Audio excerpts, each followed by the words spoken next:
അത്രേ നിങ്ങൾക്കു വേണ്ടി രാത്രിയെ ശാന്തമായി കഴിയത്തക്ക വിധവും പകലിനെ വെളിച്ചമുള്ളതും ആക്കി തന്നത്. തീർച്ചയായും കേട്ട് മനസ്സിലാക്കുന്ന ആളുകൾക്ക് അതിൽ ദൃഷ്ടാന്തങ്ങളുണ്ട്. അല്ലാഹു ഒരു സന്താനത്തെ സ്വീകരിച്ചിരിക്കുന്നു എന്നവർ പറഞ്ഞു. അവൻ എത്ര പരിശുദ്ധൻ, അവൻ പരാശ്രയമുക്തനത്ര. ആകാശങ്ങളിലുള്ളതും ഭൂമിയിലുള്ളതുമെല്ലാം അവന്റേതാകുന്നു. നിങ്ങളുടെ പക്കൽ ഇതിന് അഥവാ ദൈവത്തിന് സന്താനം ഉണ്ടെന്നതിന് യാതൊരു പ്രമാണവുമില്ല.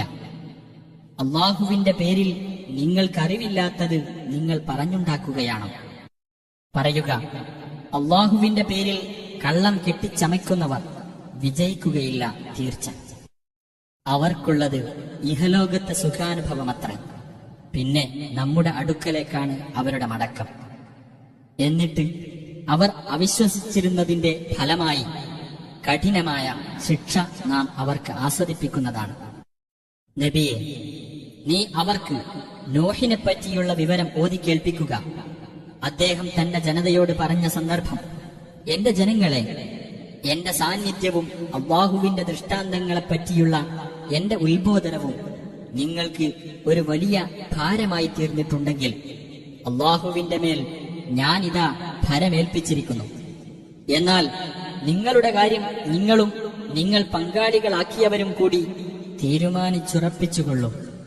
പിന്നെ നിങ്ങളുടെ കാര്യത്തിൽ അഥവാ തീരുമാനത്തിൽ നിങ്ങൾക്ക് ഒരു അവ്യക്തതയും ഉണ്ടായിരിക്കരുത്.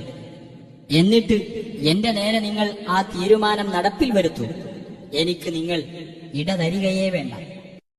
ഇനി നിങ്ങൾ പിന്തിരിഞ്ഞു കളയുന്ന പക്ഷം ഞാൻ നിങ്ങളോട് യാതൊരു പ്രതിഫലവും ചോദിച്ചിട്ടില്ല.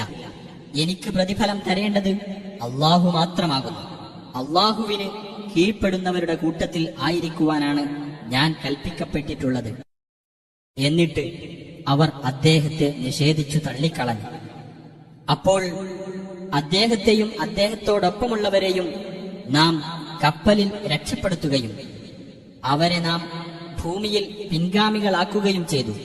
നമ്മുടെ ദൃഷ്ടാന്തങ്ങൾ നിഷേധിച്ചു തള്ളിയവരെ നാം മുക്കിക്കളഞ്ഞു.